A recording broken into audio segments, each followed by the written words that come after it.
सोबत बदलायला सुरुवात होतं. काय झालं रे? इतका विचार का करतोयस? मी तुला बघतोय. कित्येक रात्री तू एकटाच जागून काढल्या आहेस. तुझ्या उशाशी बसून मी तुझी ती शांत आसवही मोजली आहेत.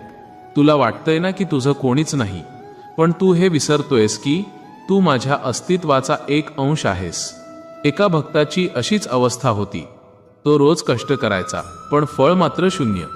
शेवटी वैतागून त्याने विचारलं, स्वामी, माझं काय चुकलं? तेव्हा मी त्याला सांगितलं होतं, तू आजचं काम उद्यावर ढकलतोयस आणि नशिबावर रडतोयस. ज्या क्षणी त्याने आळस सोडला आणि आजच करणार हा निश्चय केला, त्या क्षणी त्याच्या आयुष्यात चमत्कार घडला. आज मी तुला सुद्धा हीच शपथ देतोय. आजचं काम तू उद्यावर ढकलू नकोस. वेळ कोणासाठी थांबत नाही आणि गेलेली संधी पुन्हा दार ठोठावत नाही. तू फक्त तुझा प्रामाणिकपणा सिद्ध कर.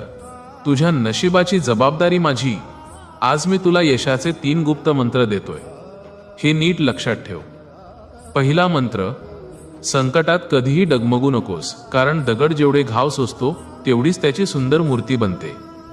दुसरा मंत्र, तुझ्या प्रगतीची चर्चा कोणाकडेही करू नकोस. तुमचं यशच जगाला तुमची ओळख करून देईल.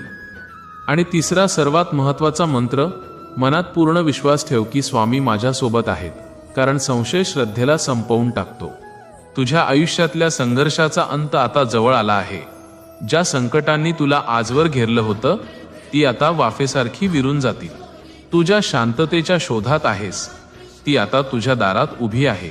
बघ, लवकरच तुझं संपूर्ण घर आनंदित होईल. तुझ्या वास्तूत आनंदाचे नगाडे वाजतील आणि दुःखाचे मळभ कायमचे दूर होतील. तुझ्या कष्टाचं फळ देण्याची वेळ आता माझी आहे. ज्या क्षणी तुझा माझ्यावरचा विश्वास अढळ होईल त्याच क्षणी तुझा भाग्योदय होणार हे निश्चित आहे. तुझा भाग्योदय आता तुझ्या कर्माच्या आणि माझ्या आशीर्वादाच्या संगमावर उभा आहे. तू फक्त चालत राहा. थकलास तर माझा हात धर, पण थांबून नकोस. मी तुझ्यातच आहे, तुझ्या श्वासात, तुझ्या विश्वासात. कधीही एकटं वाटलं तर फक्त डोळे मिटून माझं नाव घे. मी तिथेच असेन. माझ्या भक्ता, या व्हिडिओमध्ये तुला लपलेले 3 संकेत मिळाले असतील. ज्याला ते 3 गुण किंवा 3 शब्द सापडले आहेत त्यांनी ते कमेंटमध्ये नक्की सांगा. बघूया कोणावर माझी कृपा आधी होते.